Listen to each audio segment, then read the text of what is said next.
Welcome to bird media. నేను మీ పవన్ కృష్ణమూర్తి. ఇవాళ cabinet సమావేశం నిర్వహించారు ముఖ్యమంత్రి చంద్రబాబు నాయుడు గారు. నిర్వహించి దాంట్లో ఆయన చేసినటువంటి వ్యాఖ్యలు చూస్తే నాకు నవ్వొచ్చింది. బేసిక్గా నిజంగానే నవ్వొచ్చింది. ఎందుకనంటే ఆయన ఏమన్నారు చూద్దాం.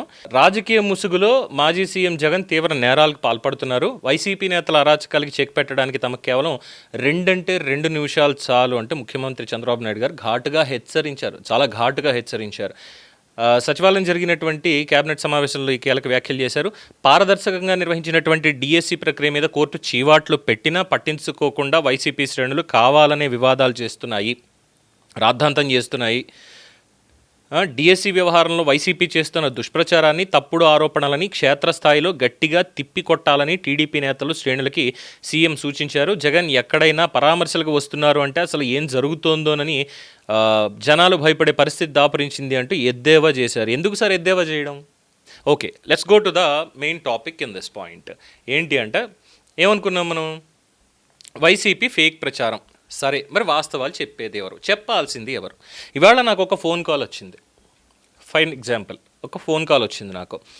ఒక చిన్న వీడియో పంపించి, పవన్ గారు ఒకసారి ఈ వీడియో చూడండి, ఇక్కడ భోగాపురం ఎయిర్పోర్ట్కి సంబంధించి నిర్వాసితులు వాళ్ళకి ఎక్కడ స్థలాలు ఇవ్వలేదుట, ఇల్లు కట్టించవలేదుట, ఎక్స్గ్రేషియా ఏదో 25 లక్షలు మాత్రం ఇచ్చి వదిలేశారట, మమ్మల్ని ఇంత అన్యాయం చేసేశారు, వాళ్ళు మాత్రం స్థలాలు తీసేసి ఎయిర్పోర్ట్ కట్టేసి ఏదేదో చేసేస్తున్నారు, ఇదని మాట్లాడింది అందులో మహిళ.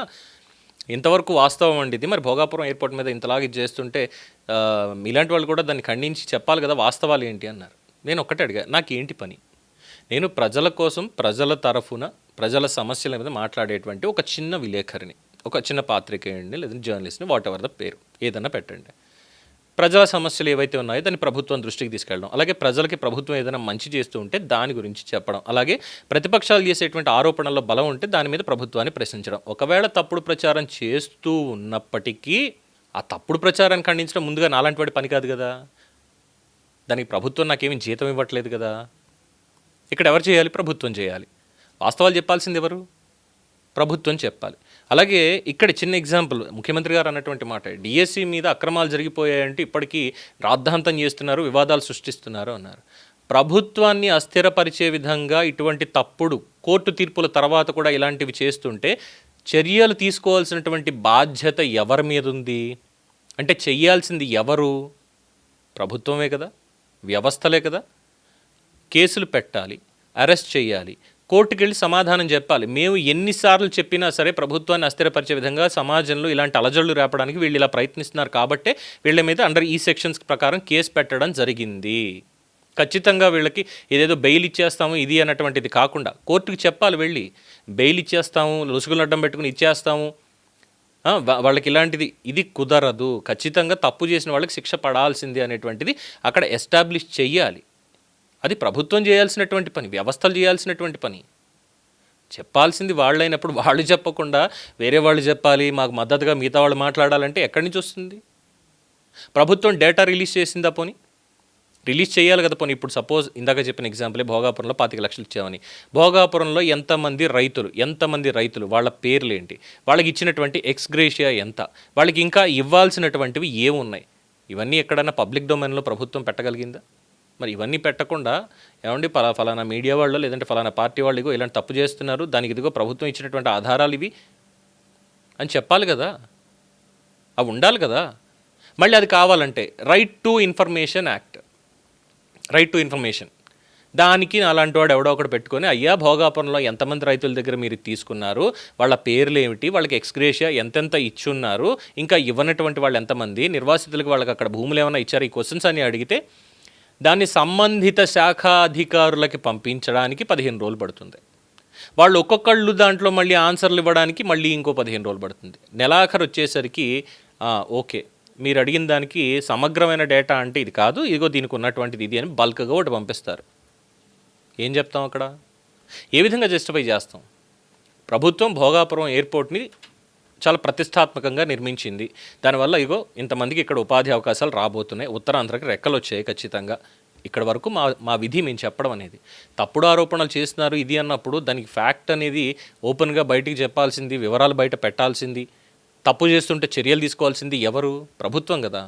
వీళ్ళకే అధికారం లేదు కాబట్టి వీళ్ళు చేసేవన్నీ తప్పుడు ప్రచారాలు ఉంటాయి, ప్రభుత్వానికి తెలుసు. మరి చర్యలు తీసుకోవడంలో ప్రభుత్వం ఫెయిల్ అవుతుంది అన్నప్పుడు దాన్ని సరిదిద్దుకోవాలి కదా. అది ఏ విషయమైనా అయినప్పటికీ.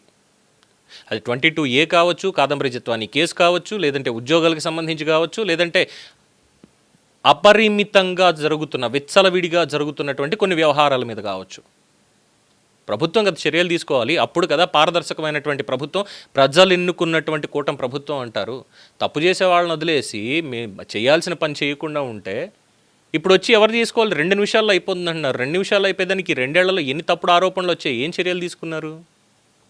ఆలోచించుకోవాలి కదా ఒకసారి ప్రభుత్వం కూడా. ఎక్కడ ఇబ్బంది ఎదురవుతోంది, ఎవరు తప్పు చేస్తున్నారు, అధికారుల్లో ఎవరెవరు ఇంకా అలసత్వంతో ఉన్నారు, ఇదేదో ఇంకా జగన్మోహన్ రెడ్డి ప్రభుత్వమే అన్నట్టుగా పని చేస్తున్నటువంటి అధికారులు ఇంకా ఎవరున్నారు, స్క్రూటినీ చేయాలిగా. లిస్ట్ అవుట్ చేసి వాళ్ళు ఎందుకు చేస్తున్నారు అనే తప్పులుంటే కనుక వాళ్ళని క్లియర్ చేయాలిగా. అవన్నీ చేయకుండా మాకు 2 నిమిషాలు చాలు, 2 నిమిషాలు చాలు అంటే జగన్మోహన్ రెడ్డి కూడా ఇలాగే అన్నాడు.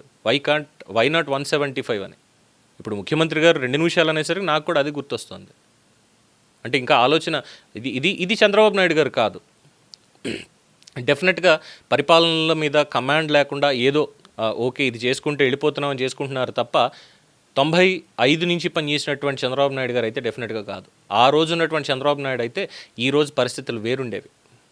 But he's not that. మరి ఎందుకనేది ఆయనే ఒకసారి ప్రశ్నించుకోవాలి. ఎందుకంటే ఆయన అంటే అపారమైనటువంటి గౌరవం ఉంది, రాజకీయంగా కాదు, ఒక పొలిటికల్ పార్టీకి అధినేతగానే ఇంకోటో కాదు. ముఖ్యమంత్రి చంద్రబాబు నాయుడు అనేదానికి ఒక బ్రాండ్ అనేది ఉంది, ఆ బ్రాండ్ మీద ఒక గౌరవం అనేది ఉంది. ఆ గౌరవాన్ని మరి ఎందుకు ఆయన నిలుపుకోలేకపోతున్నారు?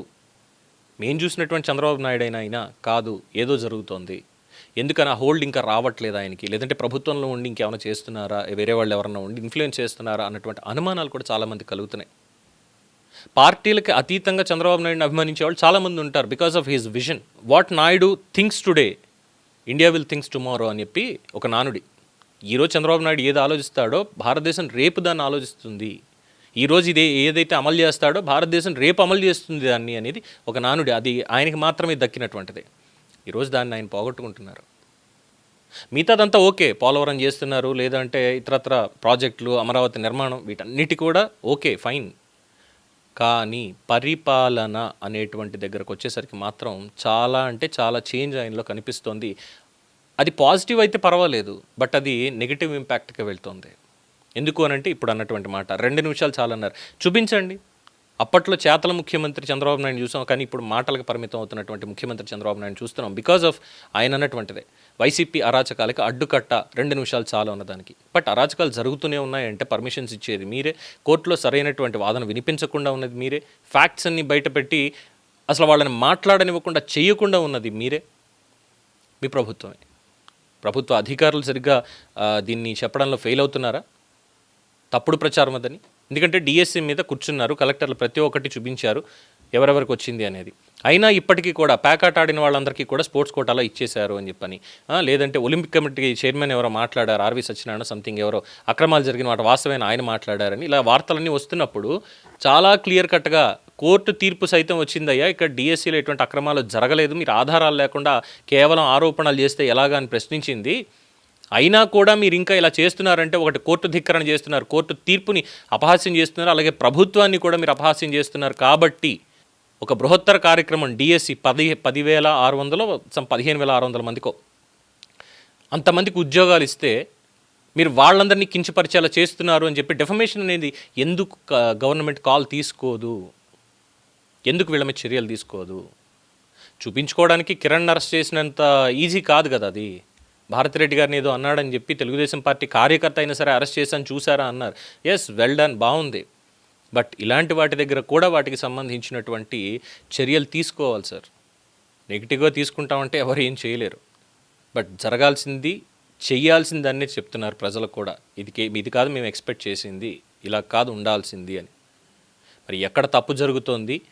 ఆ 2 నిమిషాలు ఏం చెయ్యాలో అది చేసిన తర్వాత చూసారా, చెప్పినట్టు 2 నిమిషాలు చేసి చూపించాను అన్నటువంటిది ప్రజల్లోకి వెళితే అప్పుడు ఎస్ ఆన్ ట్రాక్ ఉన్నారు వీళ్ళు, చేసుకుని వెళ్ళండి, వీళ్ళు ఎలాగే తప్పుడు మాటలు మాట్లాడితే ఖచ్చితంగా తాట తీస్తారు అనేటువంటి ఆలోచన కూడా ప్రజల్లోనే ఉంటుంది. అండ్ ఎవరైతే తప్పుడు ప్రచారాలు చేస్తున్నారో వాళ్ళు కూడా ఇకపైన తప్పుడు ప్రచారాలు కాదు, ఎక్కడెక్కడైతే తప్పులు నిజంగా ఉన్నాయో వాటిని వెలికితీసి కష్టపడైనా వెలికితీసి సార్ ఇదిగో మీ ప్రభుత్వం ఇక్కడ తప్పు చేస్తోందని నిజాయితీగా చెప్పేటువంటి అవకాశం ఉంటుంది. ఆరోపణలకి ఇక తావు ఉండదు. సో దానికి సంబంధించి ఏమైనా చర్యలు తీసుకుంటే తీసుకోండి. దానికి 2 నిమిషాలు కావాలంటే 2 ఏళ్ళు అయిపోయింది, ఇంకొన్న చేతిలో 2 ఏళ్ళు. ఎందుకంటే తర్వాత ఏడాదంతా కూడా మళ్ళీ ఎలక్షన్ మూమెంట్ ఇది దానికి సంబంధించి ఉంటుంది. కాబట్టి ఈ 2 ఏళ్ళైనా ఈ కఠినమైనటువంటి చర్యలు తీసుకుంటూ మీ అభివృద్ధిని, సంక్షేమాన్ని ముందుకు తీసుకెళ్లాల్సిందిగా ప్రజలు కోరుకుంటున్నారు. చూద్దాం మరి చంద్రబాబు నాయుడు గారు ఎటువంటి నిర్ణయం తీసుకుంటారో అనేది. దీని మీద మీ సలహాలు, సూచనలు తెలియచేయండి. చూస్తూనే ఉండండి ది బర్డ్ మీడియా. ఈ వీడియో మీకు నచ్చినట్లయితే లైక్ చేయండి, షేర్ చేయండి, సబ్స్క్రైబ్ చేయండి. మరిన్ని అప్డేట్ల కోసం మా వాట్సాప్ ఛానల్ను ఫాలో చేయండి.